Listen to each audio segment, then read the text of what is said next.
hojjetadhu kasii ilaala.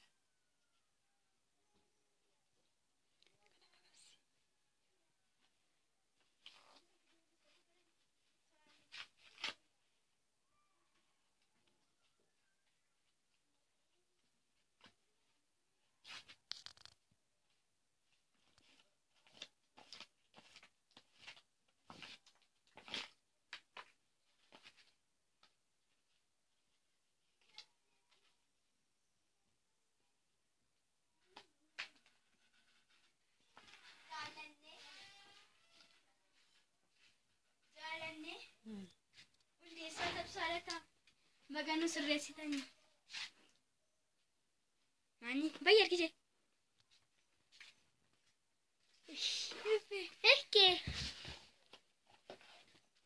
Yoo sirreessaa wale jaal. Sadee kotti ni qabu.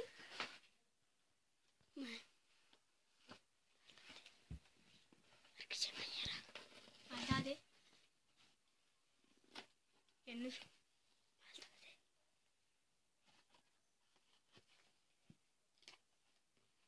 Midhaan baasaa jirti. Maal taate? Abboosaa. Boosiree hojjechaa jirti. Harki yoo tokko hin jiru ta'eyyuu hojii hojjechuun hin danda'achaa jirti. Hin argitanii isin?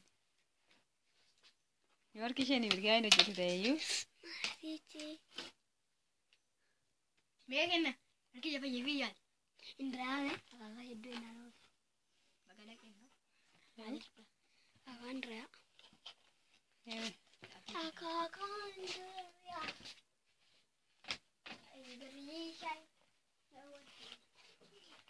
Buudhiin hin qaanu. Maal kennaa bilan eeganaa paastee binnee fi humna dhugaa waaqa. Inni loo banoo kana. Saamusaa baabir sadii bitaa fi laayii ofii qotii immoo nyaadha. Bituuf faayoo sadii fayyadu. Saamusaa baabir sadii bitaa mee kenna. Nyaata.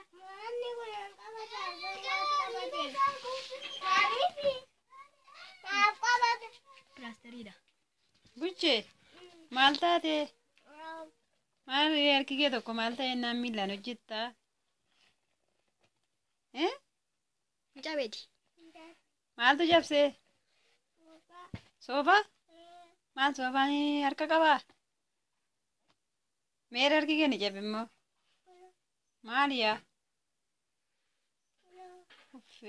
Kunoo hin bayeessa ta'e. Fayyite dhugaa. Fayyaa jechuudha? Siidhaniire. Eenyutu siidhee?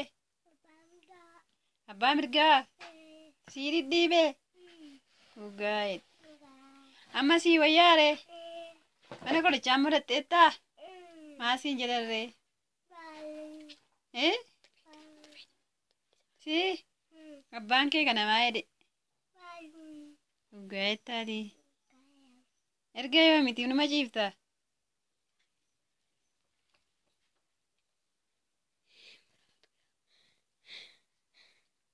Buchoo miila kee immoo harkaan hojii hojjettaa reeti moo miilaan hojjetu? Miilaan kutaa irtaati? Yoo sii citaa? Dhugaa'ettaati. Sii? Maa jettaree warra soofaa yaabanii? Maal jetta dhaamsa dhaamtuuf? Soofaa yaabinaa jettee ittiin himtuu?